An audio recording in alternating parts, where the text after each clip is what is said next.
Now, as the standoff in Ladakh continues, Defence Minister Rajnath Singh met his Chinese counterpart, General Fenghi, in Moscow on the sidelines of Shanghai Cooperation Organization Summit. In a meet that lasted for around 2 hours, Rajnath Singh made it clear that India wants restoration of status quo at all friction points in eastern Ladakh. According to sources, the Indian delegation strongly objected to the Chinese Army's fresh attempts to change status quo in the southern bank of Pangong Tso Lake. In fact, sources also told us that India insisted on resolution of the standoff through talks. Meanwhile, China continues to blame India for the ongoing standoff. Chinese Defence Minister Wei Fenghi said that relations between India and China have been severely affected due to the border standoff, and India must refrain from any provocation that may further deteriorate the situation. Friday's meeting was the first high-level engagement between the two sides there ever since fresh hostilities started in South Pangong, where India is maintaining a dominant position now.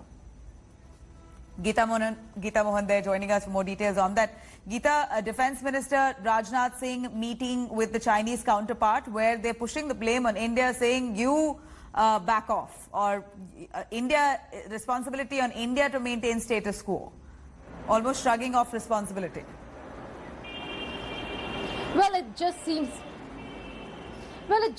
like, Nabila, they have dug in their heels. The Chinese are not going to back off anytime soon, and the stalemate is going to continue. We are looking at military-level talks. There have been umpteen number of them at the eastern Ladakh sector in Chushul and Moldo, and there has been no resolution. This is the highest level of political meeting or engagement between the two sides in person. I say in person because we know that there were conversations between the National Security Advisor and Wang Yi, who's also the special representative on border talks, and there were talks between Wang Yi and Foreign Minister Jaishankar.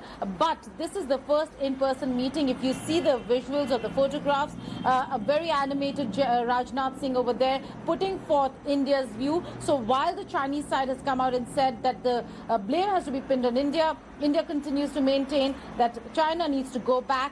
Unless and until that happens, unless and until status quo ante is restored, there can be no forward movement in India-China ties, and the kind of actions, the kind of decisions being taken, policy decisions being taken by India will continue against China. Thank you very much, Geeta, for joining us with those details on that. Hello everyone, this is Rahul Kamal here. Hope you enjoyed this video. For the latest news and analysis, like and subscribe the India Today YouTube channel, and don't forget to press the bell icon to stay updated.